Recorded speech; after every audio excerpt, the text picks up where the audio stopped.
I'm Julie Legg, author of The Missing Piece and diagnosed with ADHD at 52. And I'm Gel Legg, diagnosed at 55. Welcome to ADH Difference. In this episode, we'll be talking about ADHD and boredom. I used to say that my mind was so busy that I never had a chance to get bored, but that isn't always the case. No, and I think there are lots of things that ADHD folks like us struggle with, and boredom is pretty much up there in the top 3, maybe the top 5. But I think it's useful to define what boredom is. So we've been thinking about this. Obviously, we'll pre-chat before we record these. And really, we think boredom comes down to a lack of motivation or focus to do something. It doesn't necessarily mean there is nothing to do. It's just finding that energy with these busy minds to focus it onto something. And with that in mind, I think it's good to try to define 2 types of general areas where boredom can creep in. One being where you're trapped in a situation such as a work meeting or a waiting room waiting for something that you can do nothing about. And so you don't have options to go do other things like go for a walk or pick up your hobby or whatever. And the other type of boredom is where you're completely free from any constraints and you can do whatever you like and you have a range of things sat there and you just don't feel like doing any of them. An example of this trapped boredom, I remember as a teenager feeling trapped or confined to the property. My parents were busy at the time and it would be raining and I'm thinking, what can I do? And I wrote down a big list of rainy day things to do so I would never get bored. But actually, while all of those things were of interest to me, so for example, it might have been write a poem or dig out the paintbrushes or break your skipping record in the garage, things I could do when it was raining. But yet, while it was of interest to me, when the time came, sometimes I'd go, no, I'm just not interested in doing those things. And then I got into a space of boredom and I felt quite trapped because I couldn't go beyond the confines of the property. So that's another example, a younger version perhaps of the office equivalent.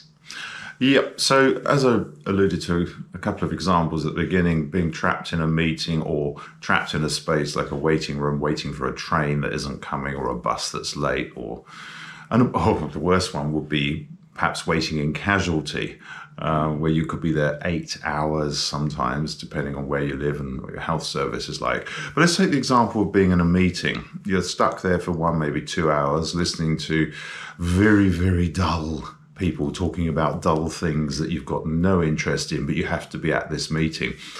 Unfortunately, in these podcasts, we try to come up with some ideas of how to cope with that. But I can't for the life of me think how you cope with that, how I've coped with that. It's not a coping mechanism, but what I will do is I will zone out completely. And so my eyes will start looking around for patterns in the room or shapes and things, and I try to engage my brain with that, and then eventually that's not enough, and so I literally, my eyes fix and stare in the distance and I don't hear anything. So that's one trait. The boredom is being replaced now with zoning out, and none of them is are very productive in a meeting situation. But you're right, something else steps in. And I think it's because, again, when we talk about dopamine, and dopamine or interest drives our dopamine seeking type behavior. And it's probably more interesting counting the holes in, those ceiling tiles, and you count them all, and then you try and multiply it by so many times. But you're not concentrating on the speaker not at all, in the meeting. You're not taking notes. You've missed the whole. I'm trying to work out how the ceiling stays up, such a large expanse of room perhaps, and how did they build that, and what sort of material. The brain does not stop thinking. It's always looking for something, and that's a trap situation would you much rather be doing anything else? But my brain's always trying to think of something or do something. Okay. Now, I'll just jump in here. I know we go, gosh, what the heck do you do in that situation? But there are people, and those that I wrote about in the book too, they have fidget toys or they doodle on their pad, and it's just... it's almost one distraction. Like a fidget toy can actually help you focus in another area. It does allow your brain, I guess, to multitask and do things. So fidget toys and doodling is good. Yep. The other one too, someone had noted, they like to be the note taker. They'll volunteer to be the note taker, but they don't get an opportunity to get bored. They're too busy concentrating and listening. So I thought that was quite that's a good solution. But now, as we've mentioned before, we're not ADHD coaches, and we're not trying to be ADHD coaches. And in fact, I'm sure some coaches out there have some great solutions for when you're in these trap situations. So if I'm waiting at the doctor's surgery or something and it's invariably running half an hour late, I air drum, and I start playing patterns on my feet. I'm not a drummer, but I'm working out patterns on my feet. And then I think it's used to be called some Vitus dance, when you can't keep your legs still, which I generally can't, but I'm actually trying to work patterns out. And, you try reading the magazines, and generally they're real low-rent magazines. They're not interesting. You try everything you can. Ironically, if I find a magazine that is interesting, then I'm lost. And it's like, I hope they don't call me soon. I want to finish this article. A number of times I've asked to take the magazine home. But it is ultimately what it's causing, that trap situation. It causes a rise in anxiety. And it's particularly not very helpful if you're at the doctor's, you're going to get your blood test, your blood pressure tested when you go in. Because it does, for me, it raises the anxiety and the frustration. And that, we've talked about this before, or we will talk about it at some point, this thing that how fairness really matters to us. And it's terribly unfair when you're trapped in that situation. So I'm not giving perhaps a lot of great solutions myself, but at least acknowledging it's particularly difficult for people with ADHD. We don't know what it's like not to have ADHD, so maybe other people can sit in that room for 2 hours and think, this is a great way of getting paid. I just sit here, I don't have to take any responsibility. One of the things I can tend to do in a meeting is if I focus too much on what's being said, I'm likely to be an agitator. I'm likely to ask a difficult question. Absolutely. And I'm likely to sort of just shake it up a bit, throw something into the mix just to try to get some interest in an engagement. Whether that's productive, useful, or adds value, I don't know, but it's fun. Another kind of trapped environment could be considered the workplace itself. And if you have a job where aspects of it could be considered, in your eyes, mundane, that's really tough too. A lot of ADHDers will say that administrative work, filing or something quite repetitive, can be quite boring to them, and they'd want to skip on and do something else. So I understand repetitiveness for me isn't much fun either, and I want something more challenging to stretch my brain, or just anything to mix it up. And I guess if you have an opportunity to, that is the best thing in that situation, to break down the filing into small chunks, so you can have a bit of fun, have a purposeful project to work on in between the moments when you are filing, and hopefully that would even some things out. And that's a good one, Julie, because that highlights you've got short-term boredom that can be an hour or two, and then you've got this concept of this long-term boredom, where months and months and months pass, and you say, I'm bored of my job. Now, we are not in very good economic situation in this country at the moment, so it's not easy just to walk out of a job. So I'd never advise someone, just change jobs. It's simple. It's not simple. So you've got to find ways really of getting through that. I don't know. Maybe you will be allowed to do those repetitive tasks with headphones on. Sometimes health and safety won't let you do that. But if you can, then you can be listening to podcasts, if you can do two things at once. It is difficult. It is challenging. We all have jobs we get bored of, no matter how interesting the jobs might have been when we started. If they're repetitive, then I don't know whether it's a question of giving yourself a good talking to and see if you do have the opportunity to move on into a different job, or try to volunteer to do something in that job to make it more interesting. I think our ADHD brains too, we should use it to its best ability too, not just sit and wallow in some of the negative traits. I think what we are really good at is mixing things up and to create different ways of doing things. It's way more fun than a traditional way. That might be quite instinctive for us to do that anyway, but we can make some boring jobs a little bit more fun, whether it's having the radio on if we're able to do that in a work environment, or definitely at home, or just turning up the music again when you're at home to do the vacuuming that otherwise would be somewhat of a boring chore, or just turning things upside down and doing things slightly differently. But certainly in employment, some jobs really are just completely boring all the time. I've been lucky that I haven't found myself, no, I don't think I've really done those sorts of jobs. I mean, perhaps being on a production line where you're doing the same thing every day all the time. I can think of some people once I saw in a sorting recycling centre whose job was to pick out the things that weren't suitable for recycling. Well, I really, really hope they had headphones on, because I don't think anyone with or without ADHD could do that for a very long time without, you could make that fun though, couldn't you? I didn't look like anyone was having fun to me. But, if you're really stuck in that sort of job, and you do have an opportunity, I'd probably rather, if I were in that situation, go out and do a job that emptied bins around a park or something, or swept and did, sort of work in a park. At least being outside, there's more variety of things to change, because sometimes it's not just the task, it's the environment you're in. So you could have quite a boring job, but if you're in an interesting environment, no 2 days are the same. So with ADHD, it's recognizing that you don't have to have the highest paid, most skilled job and most exciting job in the world. It's perhaps recognizing the environment you're doing that job in and what suits your ADHD mind. Agreed. Only the other day I read of a guy who is a road sweeper in Britain. He's been doing it for years and he absolutely loves his job. Now, some people find that incredibly boring, but no 2 days are the same. It's just going to be amazing. The people he says hello to, the people he meets, the things he finds, the things he sees. So, yeah. So we've talked about the trapped boredom, so in a meeting or in a work environment. So let's talk about the freedom boredom, when we actually have the freedom to do whatever we want to. Let's say it's a glorious sunny weekend, and yet we still manage to be bored from time to time. Okay, so thought a lot on this one.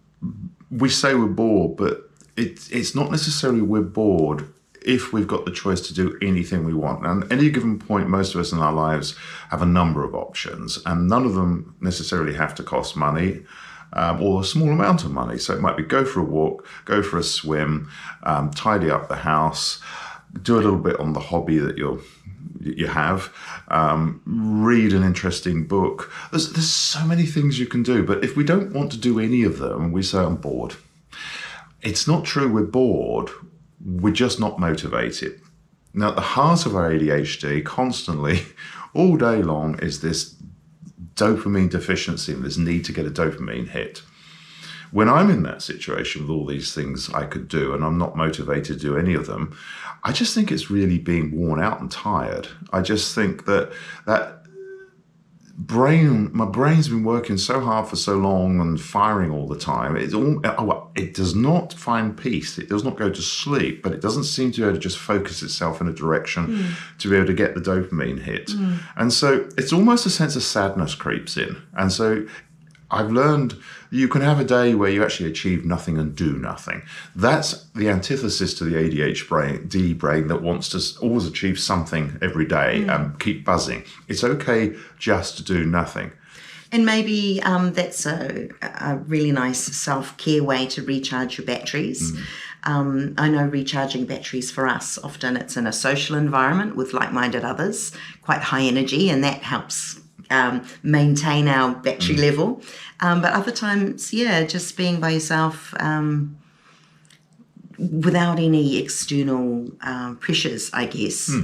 And if that's sitting down watching telly. Gosh, we haven't done that for a long time, No. but something similar.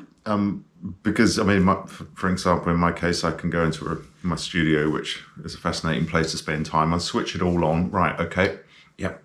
Not motivated.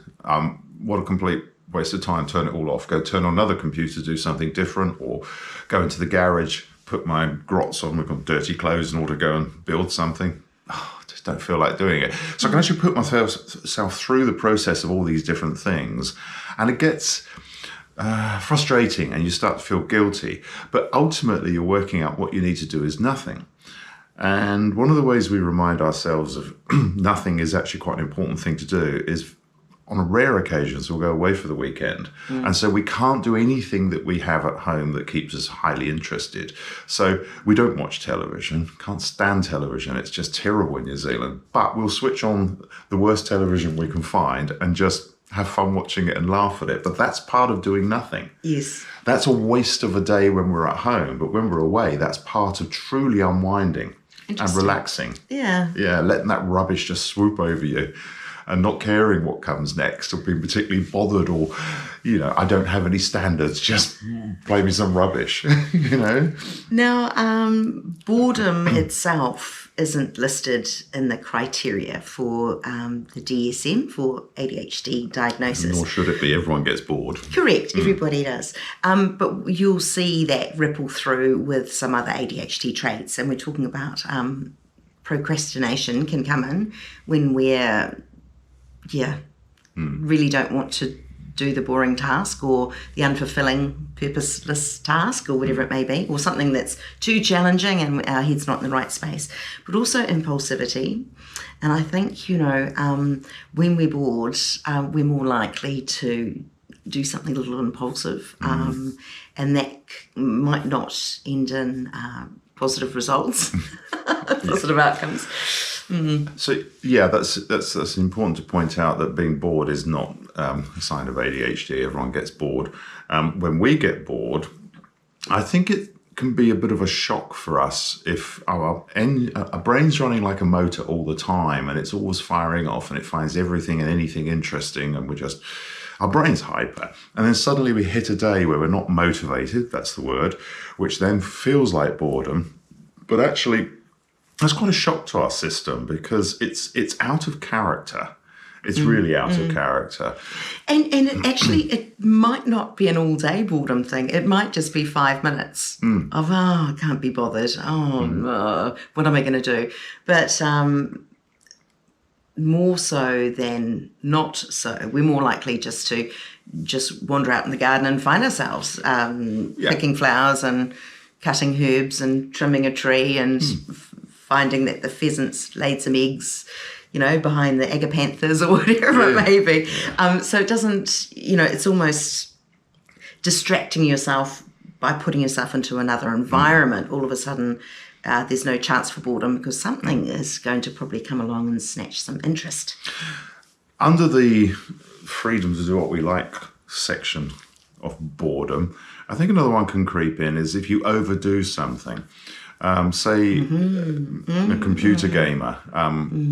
I'm not particularly. But if you find yourself several days into playing a game which initially was giving you the dopamine hits, it may not give you the same dopamine hits if you've been overexposed to it for too long.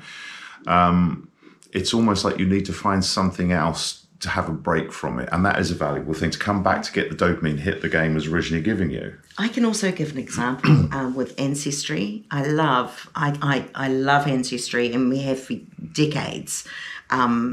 Claw through dates and photos, looking for clues, and I can lose myself for days on end. But other times I'll jump on, assuming that I'll have the same interest and focus, and it's just not there. And I actually go, I don't really have the joy in it today, which is quite strange, isn't it? Not having the joy that something that brought you yesterday gave you. Yeah, I mean, it's strange if you look at it as a very cold, simple, fact-based thing, but we're complex creatures full of motivation and emotions. Action, reward, dopamine. Are we getting the dopamine from Okay, to get the dopamine from anything, you have to put a bit of effort in.